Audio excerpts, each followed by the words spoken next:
My next fight will be for the world title. I don't want to hear nothing about a guy coming off 2-fight skid and got KO'd his last fight. If you're not going to fight, then keep my name out of your mouth, you clout chasing. Oh, banger. And with that, welcome to Early Stoppage, the show with news of the day. Usually give it just enough time, but sometimes not enough. If this is your first time stopping by, we thank you. And you're ready for something you won't find anywhere else. I'm John Franklin. I'm joined by the God, father of Fight Night Picks, Craig Allen. Craig, how are you? Hey, it's me, John. I'm well. Listen, I'm in this fantasy football league, and I'm 0-1 to start the season. Yahoo Sports gave me an A- grade, so I'm doing something right, but I'm really fired up. I'm really excited to talk today because there's a lot going on in MMA. You know, without scratching the surface from the intro, there was a lot of news that came out today. There's been a lot of fight bookings too, and a lot of aftermath and buildup. So listen, I've had a crazy day. I've had a crazy week outside of MMA, and I'm really looking forward to the show because early stoppage is one of my favorite things to do on this channel. I used to say that a lot on every single show I was ever on another network, and John took it to heart. So listen, I'm ready to go. This is my singular focus right now.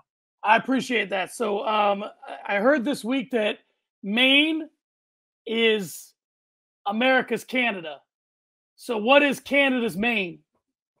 Oh, what's Canada's Maine?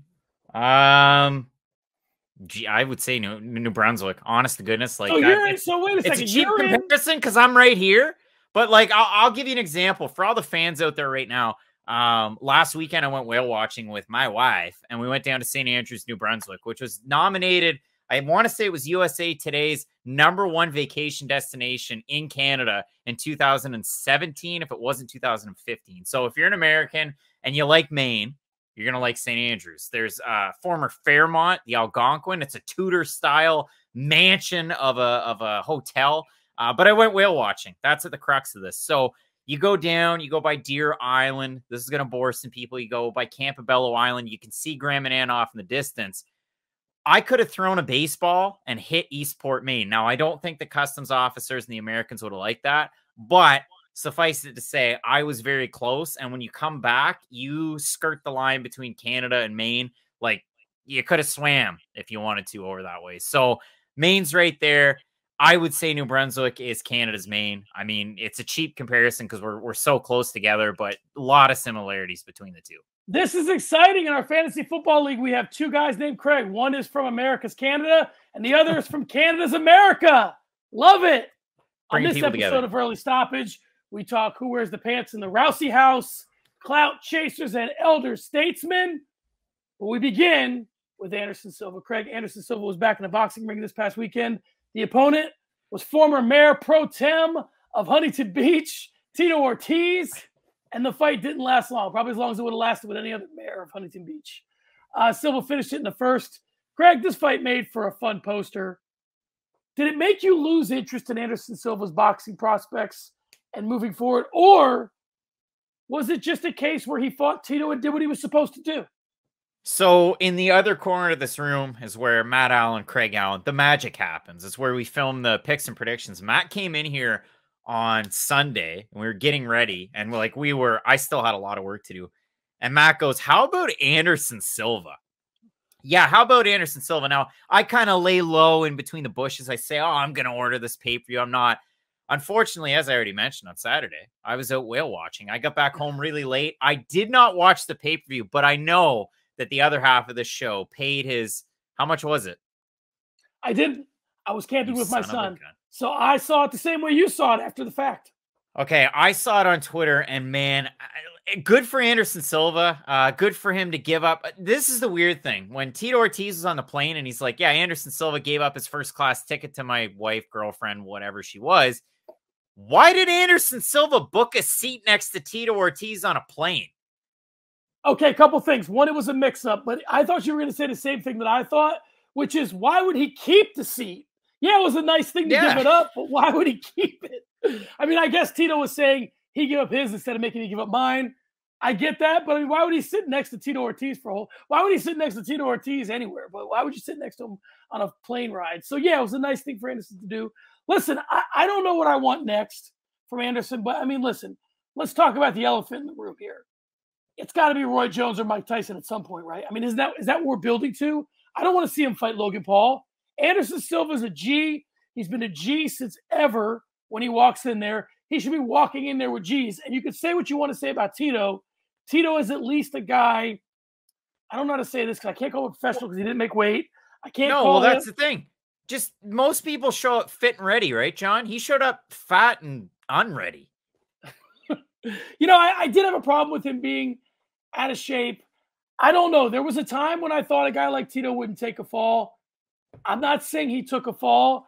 I'm saying there's taking a fall and there's being in no hurry to continue the fight. And here's our first Chael reference. So if you're playing at home, go ahead and take a drink. Chael said, if you want a way out, you'll find it. And I think Tito wanted a way out and he found it. That doesn't mean he took a fall, but he wasn't looking to, get knocked down 7 times and get up 8. That wasn't who he was the other night. Well, I mean, let's parlay it forward. And listen, Vitor Belfort was also in the ring this past weekend. He found himself staring across from former heavyweight champion Evander Holyfield. The guy that knocked Jordan Martinook's lights out at a Carolina Hurricanes game. The fight was quick as well, and the fight was waved off in the first with Holyfield still on his feet. So, John, if you're Vitor Belfort, same question. What's next? And do you fulfill the De La Hoya fight? Do you call it a Paul brother? Maybe see if the winner of the aforementioned co-main event wants to go? What are you saying here? Well, so listen, I don't think Anderson Silva wants anything to do with him. Anderson Silva went the Jake Paul route and said, yeah, I'll fight you when you get the spider kick tattooed on your chest. Then we can fight. I honestly think it'd be a hell of a fight in boxing. Anderson seems to want nothing to do with it. I don't think the Pauls want anything to do with it. I think, and we'll talk about this later, if it's fought in Triller and the way that Triller kind of does their fights, wink, wink, I think that a Paul brother would fight Vitor. If it's on the level, a Paul brother wants nothing to do with Vitor Belfort because it will be a short night. Although props to Jake Paul, he got in there in a legitimate fight with Tyron Woodley. So Jake Paul's definitely got the balls. I don't know about Logan, but I think he fulfilled the De La Hoya fight. It was a big enough fight to be a main event. Once De La Hoya gets over COVID, let's hope. Honestly, we give a lot of these guys like De La Hoya shit, but we don't want De La Hoya to have any long hauler COVID stuff. So if De La Hoya comes back healthy, that's the fight for me. So if any of that segment could be clipped into a headline, and listen, I've got some stuff to say about headlines later in the show, but the headline would be, large boxing fan says Logan Paul not tough, but he took a fight against Floyd Mayweather. He took an exhibition against Floyd Mayweather. A lot of people take a lot of, come on. Well, I don't know if I'd step in there against him, but to me, it really is weird because Anderson Silva's in his mid-40s, and he's going out there and putting on. He just beat Julio Cesar Chavez Jr., a legitimate fighter, and knocked out Tito Ortiz in the first round. I don't care. Questions around it. That's what happens. Those were the results. Vitor is a weird case, though, because he looked bad at the end of his MMA run. Then he goes in there and fights Holyfield, who comes in on like a week's notice. We all saw a friend of the show, Mike Heck's interview beforehand. And listen, did anybody want to see that fight happen after you saw that pre-fight buildup? Did you want to see it, John? Seriously. I didn't want to see it after I saw that mitt work. And, after all this time with all these exhibitions, it happened with Chuck and Tito 3. We'll see bad mitt work, and everybody always goes, I wonder if he's playing possum. Guys, fighters don't really play possum with mitt work. It very rarely happens. Why would you? I mean, listen, your opponent's already trained or he's not trained. He's not going to go in there saying, oh, this fight will be easier. Look at that mitt work. Please. I mean, that's just something we're telling each other to maybe get a little bit of courage up to go to the window and place a bet. But I don't think that, when I looked at Holyfield, I was like, wow, this guy's if I'm Holyfield, I would never take that Tyson fight. I watched the documentary, and it's a couple years old now, but I was scrolling around on Netflix. I was by myself in the hotel room. It was almost bedtime, and I thought, you know what, that Losers was on Netflix. So I clicked on it. I watched the first episode. Did you watch that? No, what is it? First episode, they had Michael Bent on. I didn't know who Michael Bent was. I'd rather see Michael Bent fight, Anderson Silva than some of these other guys, or Vitor Belfort, than Evander Holyfield. Michael Bent, for those who don't know, he lost his first pro fight after being a super amateur fighter, won 10 in a row, fought Tommy Morrison, who was going to be a tune-up fight for him, and then knocks him out and wins the heavyweight title, and then loses his next fight and never fights again. So It's crazy. If you've never seen it, it's like a half hour. Go watch it. It's really, really good. But I don't know who's next for Vitor. I don't know if a Paul brother would want to take that. Because, I mean, a fight against Vitor Belfort would have been huge, what, 12 years ago? Like, name-wise? I don't know how much that still carries these days. Yeah, I don't know. I think that's what the De La Hoya fight would have served to do. Like, it would have got him on the level to earn a Paul fight, which sounds crazy even saying. Craig, we may just have a new star on our hands. While Khamzat Chimaev has been hibernating and Conor McGregor's been losing and taking on, you know, lame rappers. We'll get to that later. Paddy the Baddy has arrived. He says the wrong things that are kind of the right things. He's a finisher. Hey. He has a weird look and a cool name. So my question to you is, what is the ceiling for Paddy the Baddy? Top 15. Top 15. I mean, listen, I had Luigi Vendramini going into that fight. I thought his ground game and his striking was really going to be a difference maker. I lent credence to the fact that Paddy has continued to improve his handiwork, but it's 2 fights kind of as tune-ups to get back, to get into fight shape after losing to Soren Bach, was against Decky Dalton, which was an incredibly short notice. It was on that hobbled-together Cage Warrior / UFC card. You had Fabinski taking on Darren Stewart that was thrown on there as a main event, but he wins that fight. And then his next time out, he takes on Davide Martinez, and he was a minus like 625 in that fight. So it's really hard to gauge how good you are based on those performances. His old win over, who was it? Alexis Savitas, which was amazing, but it was really hard to try and get an idea of what we were going to get in the UFC. So obviously, it was a huge, pleasant surprise when he beats Vendramini. He's bodied up physically. You can tell he's matured into his body at 155 pounds. I think the ceiling is very high. I'll be kind of interested to see if he continues to train with his team over in Liverpool. If maybe someday he makes a move to an American camp, one of the bigger ones. Obviously, we've seen guys like Mateusz Gamrot come in from Poland, former KSW champ, similar type of hype, lose his debut to Guram Kutateladze, and then he comes right out there just absolutely swinging, guns blazing, and now he looks amazing. So I think Paddy Pimblett has a huge, very high ceiling, but I will say he says the wrong things that are kind of the right things. There's a lot of stuff that he says that's the wrong things. Now, there's obviously a crowd out there that's going to disagree with me, and they're going to agree with Paddy. So in the end, publicity is publicity, and I don't know what he truly believes in, so I can't comment on it. But yeah, hopefully for him and for the rocket ship that is a success, he doesn't kind of self-implode with something that he says on social media. Yeah, it's tricky. I mean, when I say that he says the wrong things that are kind of the right things, meaning it draws a crowd, and he kind of totes that line of like, I can seem like a little bit of, I can bring you that air of danger without finding myself canceled. You know, Jorge Masvidal kind of straddles that line. Conor McGregor, all the best guys straddle that line, right? Sean O'Malley comes about as close to it as you can come, right? I mean, he's an example of a guy that's kind of has dodged a couple landmines. But here's the thing. When I look at a guy like Paddy Pimblett, I look at him through the lens of a lot of other guys, right? Like I look at him through the Conor lens and the O'Malley lens, the Masvidal lens. A couple interesting things here, right? As I'm seeing him, I don't think he has tattoos. If he does, he doesn't have a lot of them. No, he doesn't have any. Has a weird haircut. So it's interesting that he's sort of this blank canvas in that he has looks like a goddamn Von Erich, for Christ's sakes. He looks like looks like Kevin Von Erich or some shit. But anyway, that aside, you know, he gets a haircut, starts throwing tattoos. I mean, he can clean up his look and look cooler than he does now. Now he kind of has that I don't give a shit look. And you kind of accept it. He's like, he's a shithead hooligan from over the pond.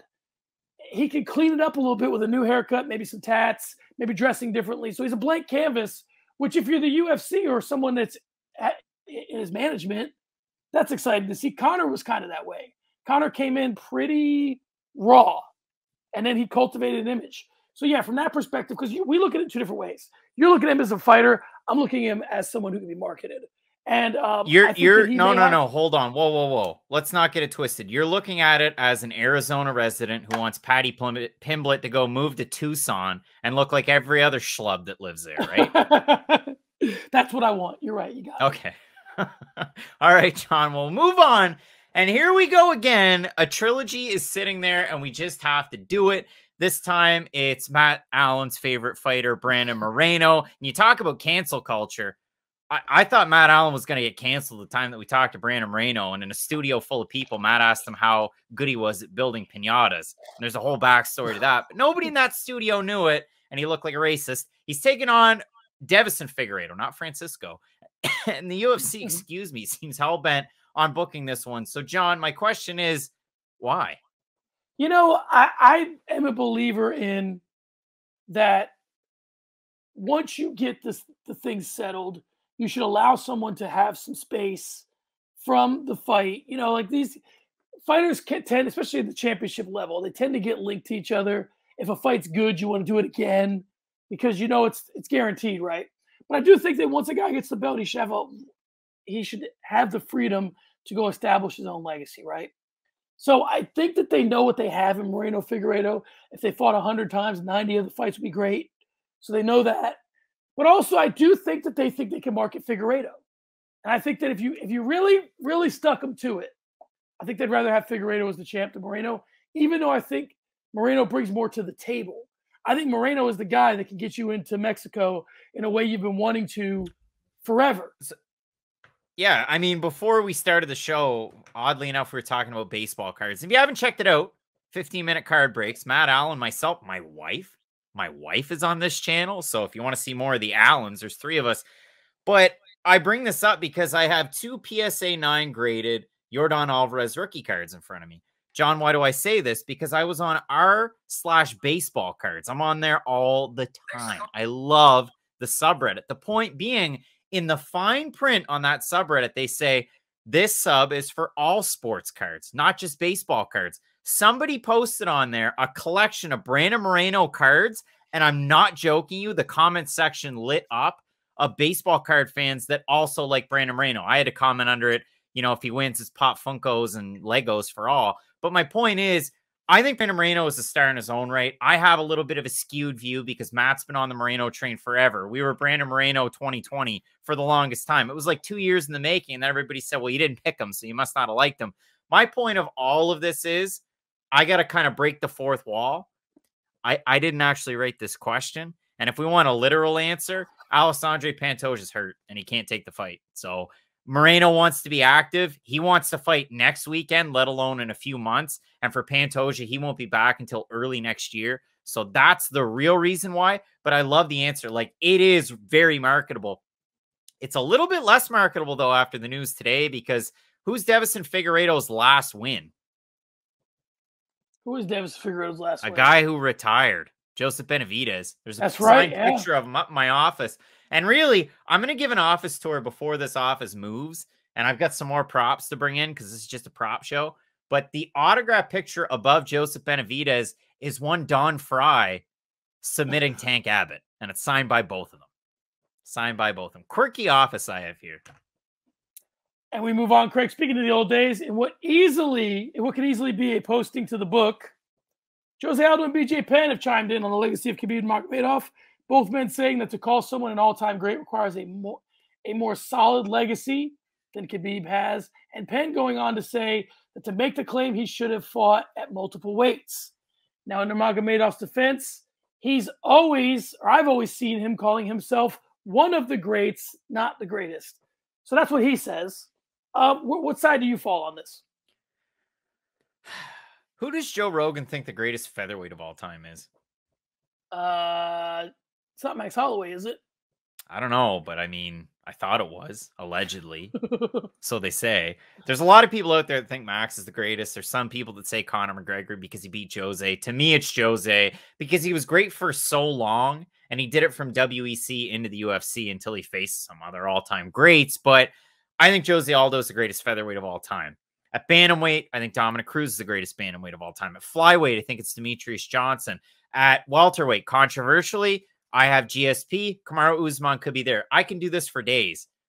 At 155, it's really tough. And we kind of did that on the show, didn't we? We went through greatest of all time. I think, who did I have? I had BJ Penn, but in my list, I had like Frankie Edgar was there. I had Benson Henderson. I didn't have Anthony Pettis, but I had a lot of guys that like maybe you wouldn't have on there. I do think, you know, Khabib and BJ Penn, it's like neck and neck up there. BJ obviously kind of tarnished his legacy with his losing streak near the end of his career. Hopefully that's the end of his career. One can only pray that's the end of his career. I think, listen, Khabib fought whoever they gave him. Did he lose to Gleison Tebow? Maybe. It's a W on his record. It's a loss on Rory McDonald's record. But listen, I still think Khabib, he has a pretty good case. I mean, yeah, there's fights that we missed out on. Another McGregor fight, a Ferguson fight. We could go on for a little bit, but to me, what he did to Poirier, what he did to Gaethje, the guys who were the greatest at that time, I don't know how you couldn't consider him like it's 1A, 1B. Well, listen, it's the old Floyd Mayweather line, which is whenever he would fight somebody that had a couple of losses, he would say, there's 3 ways to beat this guy. There's no ways to beat me because I'm undefeated. He would say, nothing's perfect except my record. Okay, so we could say the same thing about Khabib. We could say when talking about Khabib that, you know, he basically bowled 300. You lined him up, he knocked them all down. So how he did it, and was he a one-trick pony and this, that, and the other, that's when you're getting into the weeds. That's you're using your argument versus somebody else's argument. You're trying to poke holes in his legacy. He did what was asked of him. They put the guys in front of him. He knocked them down. He retired for his own reasons. So I understand where Penn and Jose Aldo are coming from. It would be interesting to have seen those guys fight him because of their takedown defense. So I think that's a more interesting conversation than where he sits. But listen, it depends on what argument you're having. If you're talking about the best lightweight of all time, it's hard to argue against. If you're talking about one of the best fighters of all time, yeah, moving weights and multiple belts and stuff like that, I think outweighs losses. St. Pierre's got a couple of losses, but he won multiple belts. He had long streaks of championship title defenses. So that, to me, carries more weight than just an undefeated record. John Franklin setting up those pins so I can knock him down. You talk about George St. Pierre, John, and I'm going to go on a slight tangent because today I'm sitting at work, you know, having a conversation, and I said something about George St. Pierre. I said something about UFC 154, and then later on in the day, I'm watching that promo for UFC 154 that gives me chills because you got live lightning crashes. I love the song. I get so fired up. I do my George St. Pierre voice, John, and then I get home tonight and I read the news that Carlos Condit's retired for real. I mean, this guy had an absolutely unreal career from his Dan Hardy double knockdown knockout to his wars that he put on with all sorts of different comers. I mean, a great fight against GSP. He fought Johnny Hendricks. He fought Robbie Lawler, Nick Diaz. That was back in 2012. Rory McDonald. He finished him. So many great fights from Carlos Condit, the natural born killer. So he finally does retire. His last time out, it was a loss to Max Griffin where, listen, it really was Griffin's night there not that long ago. So when we look at Carlos Condit's legacy, obviously he is the former interim welterweight champion of the world, locked him into that fight at UFC 154 in Montreal, Quebec, Canada. Is he a Hall of Fame type fighter? Is he, you know, an all-timer in terms of, you know, the fans' perspective? What's your overall takeaway on Carlos Condit's career? Well, I'm going to give you an example of the Hall of Fame that just happened. The thing I love the most about the Basketball Hall of Fame is that it is the Basketball Hall of Fame, not the Pro Basketball Hall of Fame.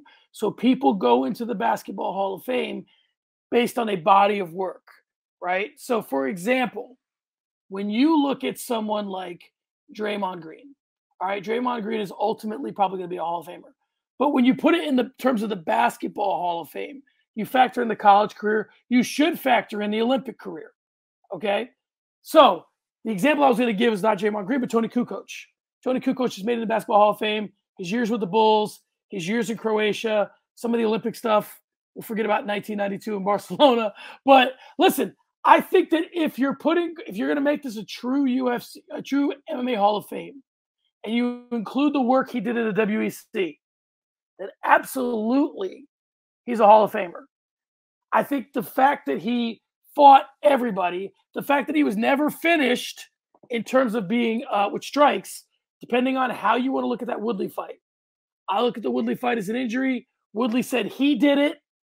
Depends on how you look at it. But he's never been knocked out, anything like that. He's fought studs. I mean, he's fought, you know, Hardy, McDonald, Hendricks, Martin Kampman. I mean, he's fought guys, Thiago Alves, Tyrone Woodley. He's fought gunners. He's fought guys that go in there hunting heads, and that's that. And he's survived them all. So I think that if you, let's put it this way. One thing I told my son, I'm all over the place with this answer, but here's the last thing I'll say. My son's favorite team is the Cubs. Anthony Rizzo got traded to the Yankees. I said to him, I said, here's the good news, or here's the bad news. One of your favorite players left the Cubs. Here's the good news.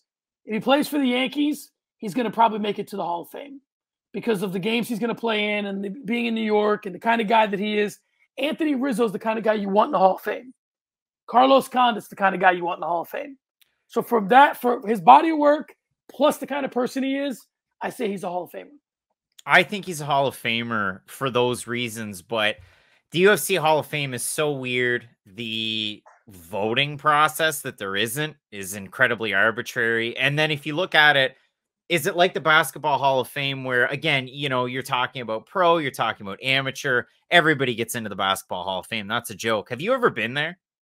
No, but we're going to start hitting them next summer. I went when I was in high school, and honestly, it was a great experience. Like, I really did enjoy it. I've never been to Cooperstown, but I love the Baseball Hall of Fame. And that gets tricky for me. Like, listen, I'm going to, again, spoil something. Matt Allen doesn't know this, and he won't watch the show, so it doesn't matter anyway. But I bought Matt Allen 2 cards for his birthday. They're Topps Archives. I don't have them with me, but one signed, Gary Sheffield. One Alfonso Soriano, 2 of Matt's favorite Yankees from growing up. You ever look at Gary Sheffield's overall numbers? Like, he's top 50 in different categories. When he was 34, 35, 36. Atlanta, New York, New York. 3rd in MVP voting. 2nd in MVP voting. 8th in MVP voting. The guy was a 9-time All-Star. He was a, 97 World Series. He won the batting title. Major League Player of the Year. 5-time Silver Slugger. Not in the Hall of Fame. So listen, if it's stringent like baseball, Carlos Condit won't get in. If we're loose and, you know, running wild, like, you know, the Basketball Hall of Fame, maybe Condit does get in. But to me, he was a fan favorite for so many years, winning so many important fights. I think he deserves it. Well, I think it depends on how you look at it, because Gary Sheffield was the perfect example. Is this an accumulation of statistics and a legacy over time, or is this, I was one of the best players in the league for 4 or 5 years? An example in the NFL would be a guy like Priest Holmes, right? Priest Holmes was the best running back in the league for 3 years, but he didn't have a body of work, you know, and they went ahead and gave it to Terrell Davis. Maybe he was like 6, 7 years he was the best. So these things are, you know, they're tricky. They're not, they're subjective. And okay, I'll give you 2 quick either ors, and then we'll move on to sparring sessions. Who should go in the Hall of Fame between Carlos Condit and Donald Cerrone? You can only put one in. Condit. Who should go in the Hall of Fame between Carlos Condit and Eli Manning? You can only put one in.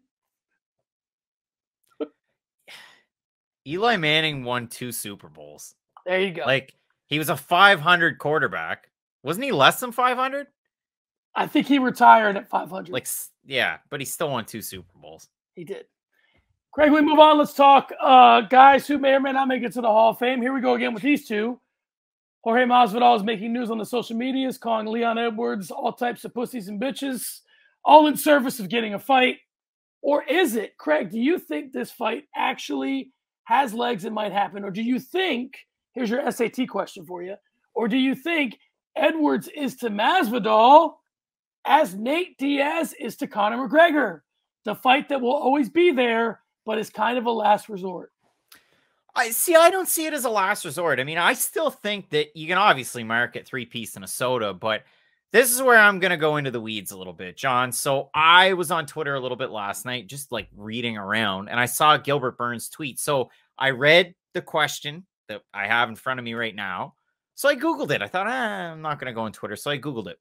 This is a headline, and it said SB Nation. This is from MMA Mania. Jesse Holland put this one together. I think it was a little bit editorialized, but here is your headline. Gilbert Burns blows a gasket after Leon Edwards passes on Jorge Masvidal to wait for UFC title shot. And then in the article, previously labeled a bitch by Rocky for kissing up to Masvidal, blew a gasket on social media. You are scared. You call Masvidal out. Now you don't want to fight. Burns wrote, you call me out when I have a title shot. Now is ducking. You are fake. Man, this makes zero sense to me. First, the guy hit you with 3-piece and a soda on your own country. Nothing happened. You being asking for this fight for years. Last month, you just did. And now you turn the fight down. Man, it's just me, or does this guy doesn't like to fight? It's crazy. John, is that blowing a gasket on Twitter? Give me a fucking break with that headline. Give me a break. You do better. Straight up. I like the fight. I'd like to see it happen. I don't think Jesse Holland's ever going to win a Pulitzer for MMA. So you might want to lower your expectations. Jesse, I'm sorry. You probably do good work. I just kind of found one of the articles that you did up on MMA Mania. I know Michael Bisping doesn't like MMA Mania. So listen, we're all trying to run stuff and have fun. And I just didn't like that one. But to be honest with you, I'd love to see the fight. But yeah, it seems like it's taken a weird way of materializing here. That Canadian diplomacy. And we move on, Craig, to the featured segment. This is your time to shine. I got to know, here's why I wanted to offer up this featured segment. Because I feel like sometimes on this show, we get so far into is Carlos Condit a Hall of Famer? These two guys going back and forth, and Anderson and Vitor and the Paul brothers, that sometimes we just need to catch up with the state of these divisions. We've done this in the past. We'll do it a little differently today. And, who knows? It might make good TikTok content. So that's always a bonus. Talk to me. Catch me up on all these divisions. All right. So, John, we're looking at the champion for all of the divisions. So let's start with flyweight. You have Brandon Moreno. Obviously, he's got a fight against Davison Figueiredo. So if we're really looking at it in terms of the champ, the push, the mandate, and the sleeper, if you're putting a mandate out there at flyweight, I'm going to throw it back to you. What are you saying for mandate at flyweight? What are you thinking on that one? I don't think that people are – so just to clear this up for everybody, the way it works is the champ is the champ. The push is getting the push from the promotion. The mandate's getting the mandate from the fans. And the sleeper is the one that's kind of just laying there. Probably we'll see him in a couple of years, but he's not quite ready yet. So if you're asking me who the fans want to see – that's a tough one. I think that the fans like the champ. I don't know. Pantoja? I mean, to me, it would be Pantoja, and then you look at it in terms of the sleeper, and it's weird because he's ranked second.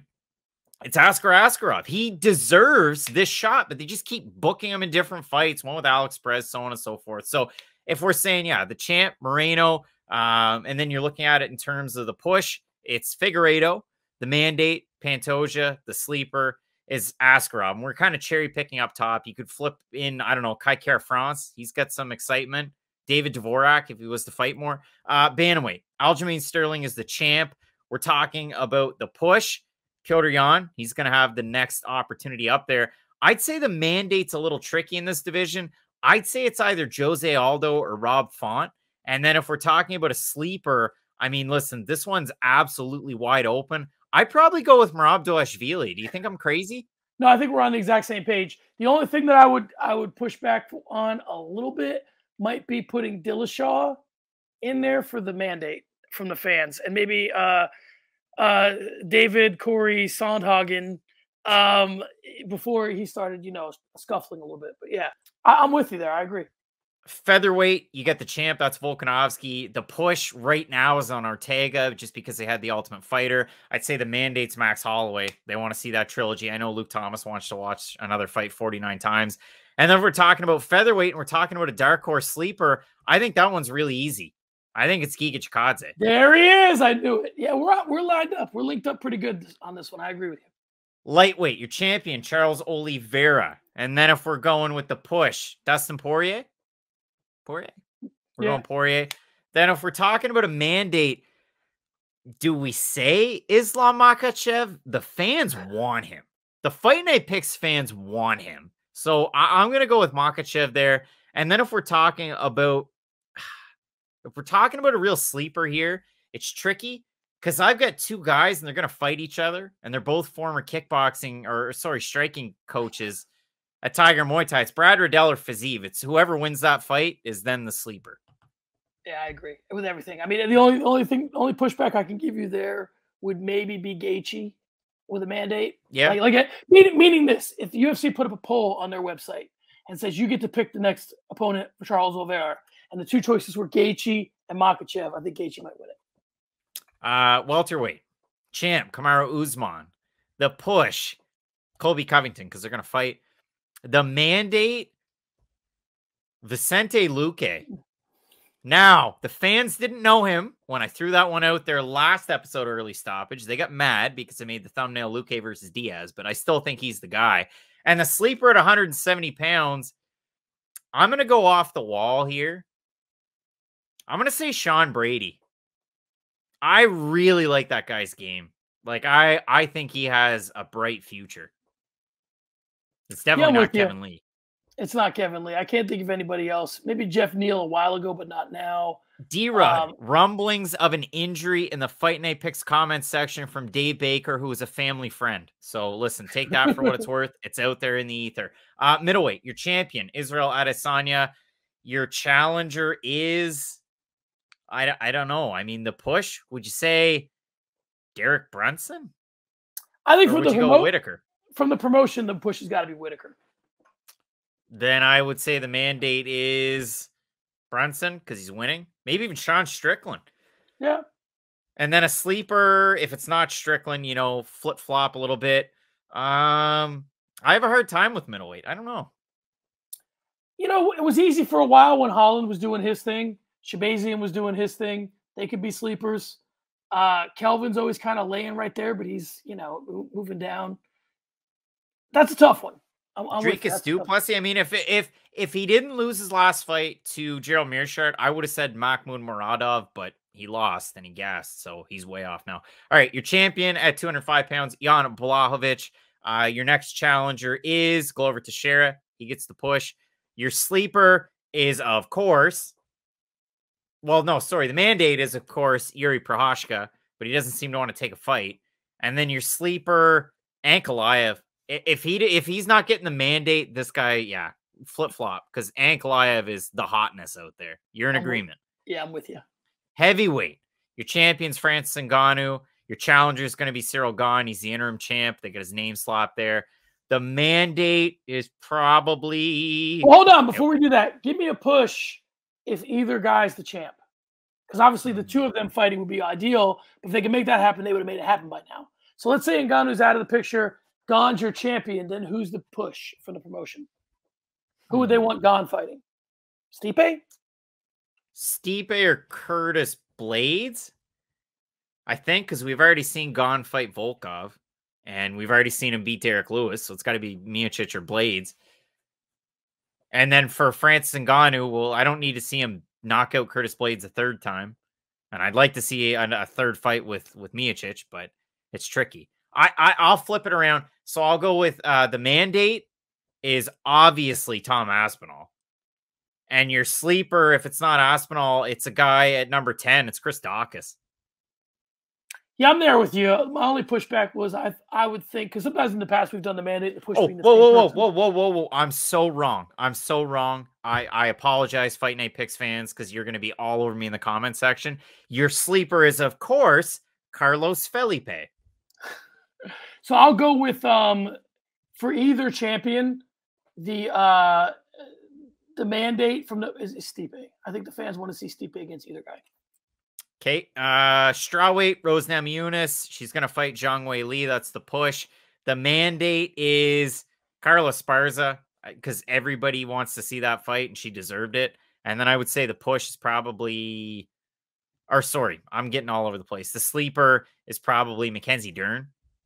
Yeah, I could see Mackenzie Dern being the mandate also, and then us going a little more off the beaten path with the sleeper, except that everybody who's a potential sleeper, I mean, this is an old division with all due respect to the ladies. Yeah. Just that have been around for a while. So Hebos maybe is a sleeper if she kind of gets it together.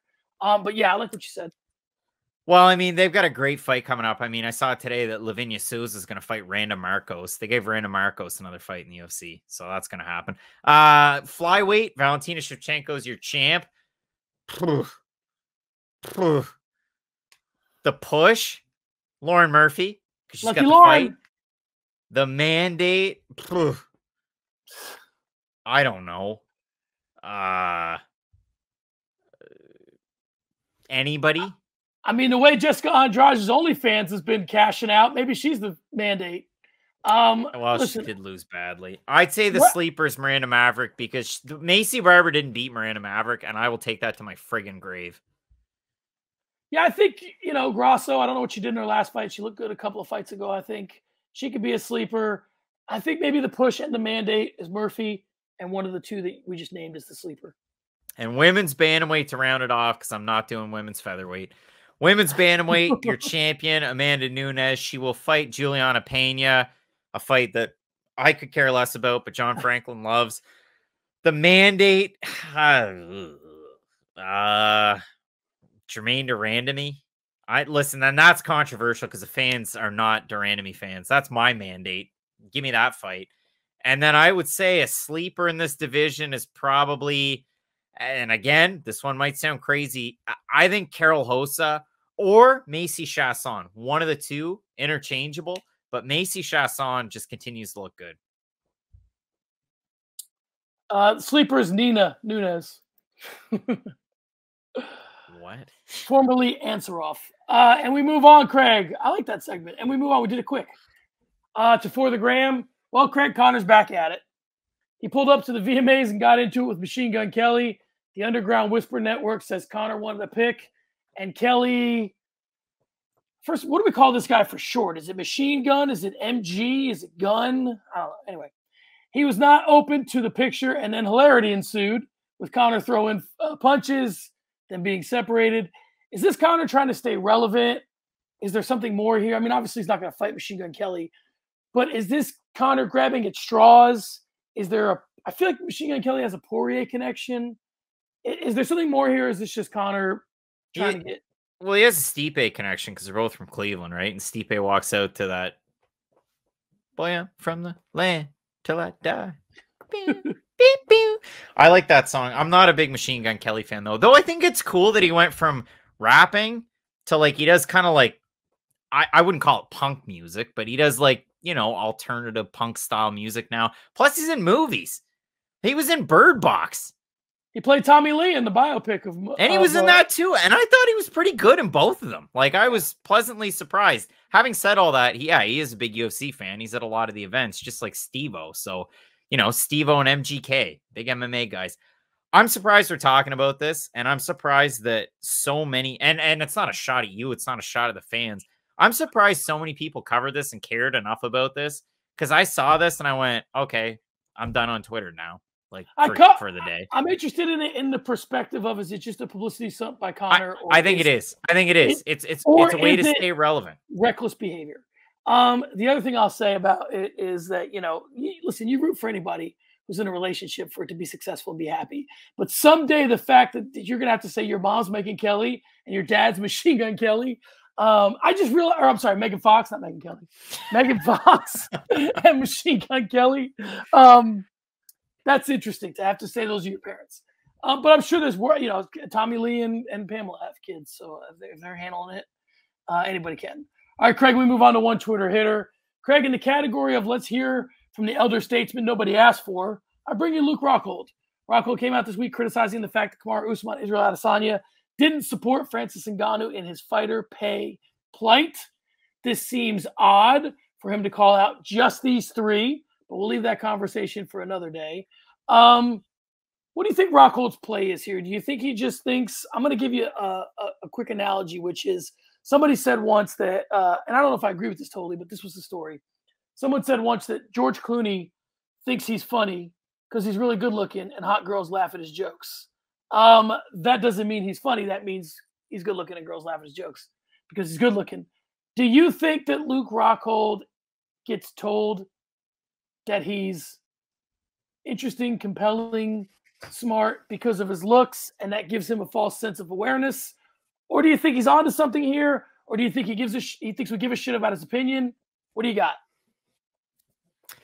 I don't know what to do with my hands like Luke. He's been on this plight for a month now. Talking to anybody that's going to listen. about how fighter pay has to get better. And listen, I'm the scum of the earth. I'm that MMA media guy. I want fighters to make more money. Oh, get mad at me. Ah. Listen, I think it's all like my t-shirt says. That's a clown question, bro. Like when Bryce Harper was 19, he came up to Canada and the reporter wondered if he was going to drink. Of course he wasn't going to drink. He's a good boy. I don't know if here's my one thing, because this was around the same time that, and I quote from arielhawani.substack.com, according to sources, a number of influential industry individuals have come together to create a new MMA league that is structured more like the NBA, NHL, NFL, rather than your typical MMA promotion. When I read this, John Franklin, where did my brain go? Where do you have the PFL? Right. Why is this a thing? This new league would also include an athlete association that implements a CBA with 50-50 revenue share, guaranteed contracts, health insurance, career-ending insurance, and a pension plan. The plan is to announce the venture in the coming days. I'm told they are hoping to launch in 2023. It's been a couple of days. In these coming days, I haven't heard anything more about this. I Googled it extensively. I couldn't find anything more about this. So all I will say is, hopefully it pans out. I don't see why the PFL didn't do this, or these athletes didn't feel comfortable to go to the PFL, because they already have so much investor capital. They seem like the likely place where they already have a season, but maybe they don't want to go like with that type of structure, like a season structure. They want to go with the regular hold events all year, but like they mean like corporate hierarchy structure where, in the NFL, NBA, NHL, you have revenue sharing, right? Yes. But there's not anything like that, with the UFC. So I'm eager to see what comes out of that. I am, to answer your question, a little bit surprised that Rockhold went with those names, but he has been trying to help fighter pay for a long time. And I'm sure if he knew who Sarah Alpar was and the fact that she's fighting this weekend, but she had to start a GoFundMe for her last fight campaign, he probably would have said her name too, because I'm quite sure Jake Paul did. Well, listen, I think that it would be interesting if Luke Rockhold and Jake Paul were somehow involved in this, because they've been talking so much about fighter pay.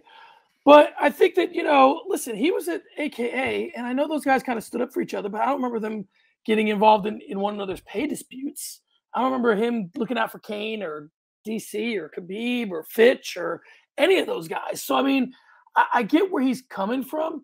Fitch has certainly had his issues with the UFC. I don't remember Luke Rockhold when he was in his prime and everything was good with him in the UFC saying, this and that about John Fitch. So, and I don't know their relationship. I just know they're both at AKA. So I think it's interesting when you start, if you have an issue with Dana and you have an issue with management, keep it with Dana and management. Don't start cutting other fighters off at the knees just to try to make your point. I don't think that's the way you want to go. All right, Craig. Up next in Posting to the Book, you're going to love this one. You're going to love this one. I'm going to tread lightly here because Travis Browne's a big guy. But it came out this week that Browne came out this week and said that fighters need to honor their contracts and stop whining about their pay. Now, let me sprinkle some allegedly all over this. Shouts to Desus and Mero. But the Underground Whisper Network, Craig, says Browne and Dana White are Eskimo brothers. I don't know if you heard. They said allegedly. Allegedly. That's what the Underground Whisper Network says, that Browne and White are Eskimo brothers. So my question is to you, and you're going to love it. Is Travis Browne carrying Dana White's water on this? Some cuckish behavior? I mean, who ordered the code red? Rousey or Dana White? Okay, so you love this. You question. Remember when Travis Browne was that next and he was going to be UFC champion? Yes. You remember when he fought Derek Lewis in Halifax, Nova Scotia, Canada, and I was so incensed to buy signed gloves from both of these guys? How cool am I to have these and on my hands to boot? The whole point of all of this is the fact that Travis Browne, has a Rousey connection, but also Travis Browne main evented shows. Travis Browne made a lot of money in the heavyweight division. So, you talk about treading lightly. It is tricky because, I mean, if this was like Justin James. Remember how Justin James was leaving the UFC and it was like, well, I gambled all my money on myself. Hopefully it works. And then he loses. A guy like that's going to have a different view of the world in the UFC and the way that pay works than Travis Browne, who main evented UFC shows in Halifax, Nova Scotia, Canada. So, it's a little weird for him to go that route. I feel like he wasn't coerced into saying it, though. I mean, this is a guy that had a lot of big opportunities, and he got finished in some fights there near the end and had to, kind of hang him up for that reason. But don't forget this, too. He beat that orc. He beat that orc in that UFC promo for that stupid Bright movie on Netflix. Don't forget that. Never forget it. I will never forget it. You know, here's where I think it gets interesting. I think that, you know, this, and listen, you're going to sort of get a peek into how I feel about this kind of stuff because it's sort of impossible to hide. This good old boy narrative of I signed a contract and my word is my bond and it's strong as oak and all this shit, that's fine if you're signing contracts without the other party having substantial leverage. If we're coming to the table and it's an understanding of like, you know, I want to sell you something, we agree on a price and we shake our hands, that's one thing. But when the other company has substantial leverage and goes out of their way to sort of destroy you in the media when you don't play ball, I don't think that Travis Browne is fighting the right fight. He's saying that you should honor your contracts, which most people would agree with. You know, it's one of these weird narratives. It's kind of like, and you're going to love this one, it's kind of like all lives matter. And I'm not going to go too far down this road, but in this sense, it's a diversion from the actual issue. To say that someone is not honoring their contract when you understand that the contract is signed and it's not equitable in its construction, that's the problem I have with it. When you know there's not a pay split, when you know there should be revenue sharing, when you know all these things are the case, it's kind of like saying, well, if you don't like working at McDonald's, go find another job. Well, it's tough to find another job. That doesn't mean McDonald's shouldn't pay more. Okay, that's the point. The point is that maybe they should pay more. Yes, the person could go through all these things. I don't work at McDonald's, so obviously, you know, I chose to take another path in life. But I'm saying if that's your option, it doesn't mean that McDonald's shouldn't pay more because you could go do something else. You should be happy to have your job. I disagree with that narrative. It's a tricky one. It is a tricky one. All right, Craig, we move on to start the conversation. I want to talk about these Triller fights because another thing that came out this week, and it sort of went by like a bolt of lightning, and you kind of saw it, was that maybe I misheard it. You can correct me, but I thought I saw somewhere this week that all Triller fights are exhibitions. One, did you hear that as well? And do you know that to be true? And two, if you either don't know it to be true or do, should they all be exhibitions? Do you think Triller fights should all be fought as exhibitions? Damon Martin, September 13th, 2021, from a reputable MMA site called MMA Fighting. The headline reads, Triller fights all conducted as exhibitions, knockout wins not added to Vitor Belfort or Anderson Silva's records. John, I take that as being factually correct and not a bit of clickbait. That's real. You can take it to the bank, as they say. Why? Why are they exhibitions? Is it because Donald Trump is on the call with Todd Grisham? Is that why? How cool is that? You know who? Oh, just let's back it up. Let's go for a callback from our last segment that I felt completely awkward and weird about. When Travis Browne fought Derek Lewis in Halifax, Nova Scotia, do you know who was on the call? I already answered it, so I'm going to keep going. Brian Stan and Grisham. And his famous call was, "Get out of there, Travis." So how cool that years later he ends up from Halifax, Nova Scotia, Canada, to calling that fight with Donald Trump. Your thoughts on that? He's come a long way. Look at me now, Ma, top of the world. So this Go ahead. This was the bit of trolling that I was going to put on my Facebook that I didn't. And I'm sure that this might show up in the comments, but why not? Let's have some fun with the commenters. I was going to put on my Facebook, I'm so glad that Donald Trump has the time to commentate Triller fights. That was my little bit of trolling. But listen, I think that they should be exhibitions because I think that we just want to see these two guys in the ring. We don't really care about I think why they're exhibitions is so you don't lose fights based on missing weight. And I think that if it's an exhibition, the weights can be whatever they are. If it's an actual fight, you have to make a definitive weight. What if it's an open weight fight? You could do that too. Yeah, so maybe that's the flaw in my argument. But I think that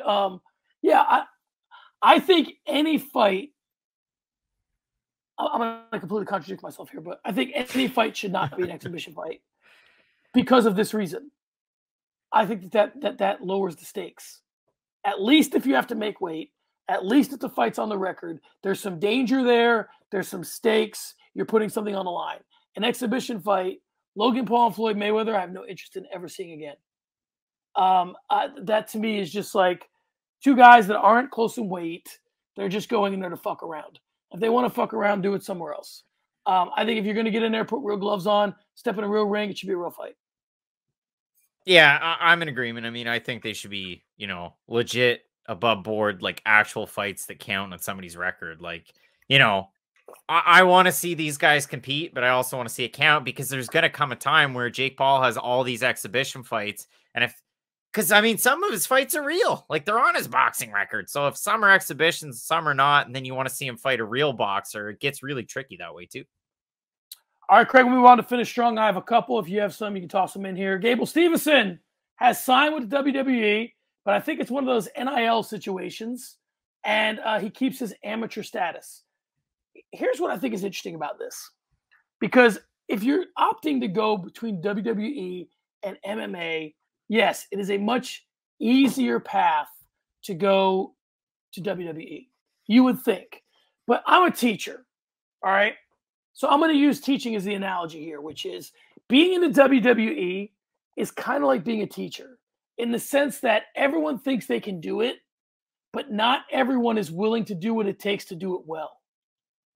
And I think that when I look at WWE, not everybody translates to a big stage and a big camera. Even Chael Sonnen, who does all of that stuff amazingly, would be in the WWE, I think, if he would have done it overwhelmingly. Like when I think in my brain, the idea of Chael Sonnen walking down the stage, you know, walking down the aisle to get to the ring, it just doesn't sit. It seems off. He doesn't have. Kurt Angle makes sense. I don't know. Kurt Angle has a different look. I just don't. Plain? I don't know. One makes sense and the other doesn't. So there's all these guys that think they can just go over there. And props to Ronda. I mean, Ronda figured it out. She figured out what her. I think here's the secret. You have to figure out not what you want to be, but what you are. How do people perceive you? Not how you want to be perceived. Copy a famous Scottish Canadian's gimmick and use it to your advantage. That's it.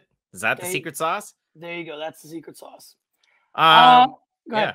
No, go ahead. No. I'm just a cynic. That's all. Next, Jake Paul's calling out Jorge Masvidal and doing it in a very interesting way. He's going at Dana like he always does, but this time, and a side note to this is that Amanda Serrano has just signed on with Jake Paul's management team. He is trying to give Dana the double play of Paul Masvidal, Serrano Nunes. I'll be honest. I don't know where they would fight, but I don't hate either fight. Obviously, they're both one-sided, but I like the promotion of them both. Do you think this was smart on Jake Paul's part? I think it was smart. I'd like to see those fights. I don't think it'll happen because Dana probably won't co-promote. And it's weird, too, because Jorge has his own promotion. I know it's Game Bred Fighting Championships and it's bare knuckle, but it's really weird. It's an odd dynamic there. Listen. Jake Paul, for all intents and purposes, is a free agent. I know he's with Showtime Boxing. And he owns a lot of space in your noggin. He does. For all intents and purposes, he's a free agent. He's signed with Showtime, but, you know, there's some wiggle room there. I'm sure he's not signed for more than 3 fights. And he fights often. If I'm Dana, I get that you don't like the Paul brothers, man, but if you're ever going to launch Zuffa Boxing, this is the way to do it, I think. I think that you have these kind of fights because at some point it's kind of like women fighting. At some point, Dana just had to give in. He said what he said, but he just had to say, you know what? I was wrong. And these celebrity fights can make him money under that Zuffa Boxing umbrella or under that Zuffa Boxing tent if he just gives in and just says, I really have lost my ability to promote Jorge Masvidal as an MMA fighter, which I don't think he has. But when he has, it's time to transition those guys. He could have had Askren fight Zuffa Boxing. He could have had Woodley fight Zuffa Boxing because he's blessed. He could have had Anderson. So imagine if he got the money from Belfort, Silva, Askren, and Woodley all fighting under Zuffa Boxing. That is where that, Craig, might be the answer to where do old fighters go? What do we do with these guys? What's the senior circuit? The senior circuit goes from high-stakes MMA where you're using your name to promote some youngster who's going to kick your head into the third row and take over your legacy and lick his gloves. 2, now you're fighting boxing. You can control things a little bit more. You're not as heavily regulated. You can pick your opponents. I think Dana swung and missed on this one. I think Zuffa Boxing should have been Triller, to be honest. Next time you're talking to Dana, let him know. Give it to him. Next time I talk to Dana, it'll be the first time I talk to Dana. No, I talked to him back in the day. All right, there you have it. Another one's in the books. Craig can be followed at Craig Allen F&P. I can be followed at SM Cornerman. The fight has been stopped. We'll see you next week. Craig, I want you to say something witty, but say something witty about our fantasy football league. There's 2 Craigs. My team's better. Saquon Barkley and Kyle Pitts. Please don't just tank my season. All right, watch out for our fantasy football league. 2 Craigs, a guy in a pizza place. All right. See you next week. Peace.